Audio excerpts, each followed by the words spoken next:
Hello，各位小朋友们，今天呢，我们要一起来看一个超级特别的故事哦。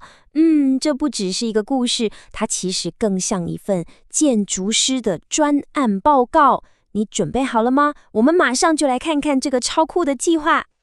好，首先让我们先打开第一份档案，上面写着对个人空间的需求。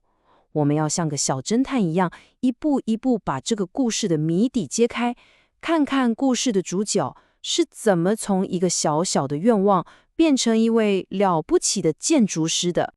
好喽，我们的调查正式开始。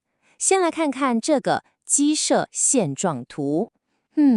这可不是什么案发现场哦，这是我们故事发生的地方。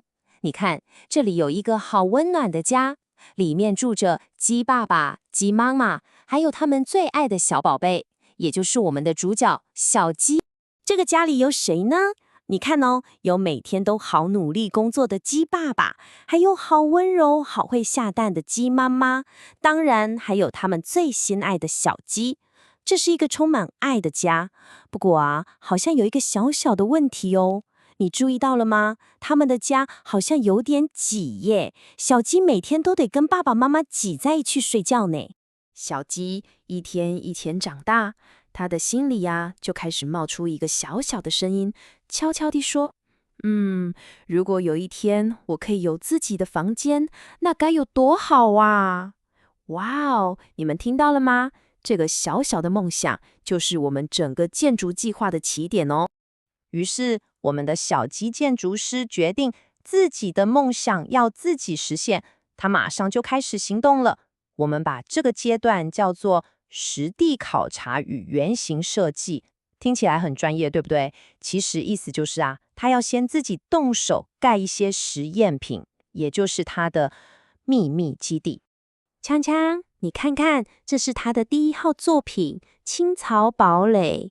小鸡用软软的青草，还有香香的野花，盖了一个圆滚滚的秘密基地，把自己藏在里面。哇，是不是超酷的？躲在里面，他觉得自己就像是这个小小世界里面的国王一样呢。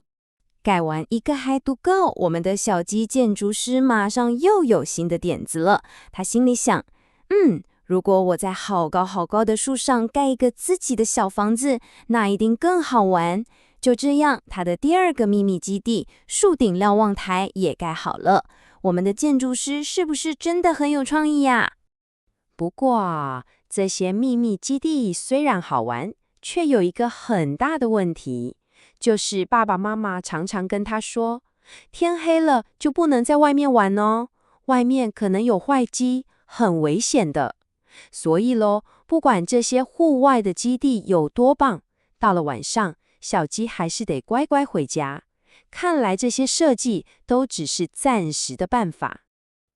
这个时候故事有了新的发展，我们的建筑专案终于进到下一个阶段了，最终蓝图核准。原来鸡爸爸和鸡妈妈早就发现他们的小宝贝正在悄悄地长大。我们来比较一下，以前跟现在有什么不一样？你看，以前小鸡还是个小宝宝，全家挤在一起睡觉，好温暖。可是现在呢，小鸡长大了，胆子也变大了，整天都想去外面探险。鸡爸爸和鸡妈妈看着他，心里就在想，哎呀，我们的小宝贝真的长大了，是时候了，该给他一个自己的房间了。就这样，一个充满爱的家庭大工程正式开始。你看哦，步骤很简单。第一步，爸爸妈妈发现了小鸡的需求；第2步，他们在家里重新规划，隔出了一个新的空间；最后一步，当当，一个专门为小鸡打造的全新房间就这样诞生啦。你猜猜看，当小鸡第一眼看到自己的新房间时，它的反应是什么呢？哇，它简直开心到要飞起来了。它不停地转圈圈，好像在撒花一样，大声地叫着：耶，太棒了，我有自己的房间啦！这份开心的感觉真的好棒哦。好，我们的故事也差不多要到结尾了。最后，当然要来看看这份专案成果报告，看看这个建筑计划的成果到底有多成功。来，我们来总结一下哦。小鸡有了自己的房间之后呢，就开始开心的布置，把它变成自己最喜欢的样子。现在啊，它终于在家里也有了一个可以自己玩、自己发呆的小天地了。最棒的是，他随时都还能跟最爱的爸爸妈妈在一起。从此以后，这一家鸡就过着幸福快乐的日子，真的是一个最棒的结局了。好了，今天的故事就先说到这里。那现在换你喽。如果你也是一位小小建筑师，你会想盖一个什么样的秘密基地呢？是用枕头跟棉被在家里盖一座软绵绵的城堡吗？还是在桌子底下用布搭一个自己的小帐篷？赶快动动你的小脑袋，发挥你的想象力，也来设计一个专属于你的独一无二的超酷秘密基地吧！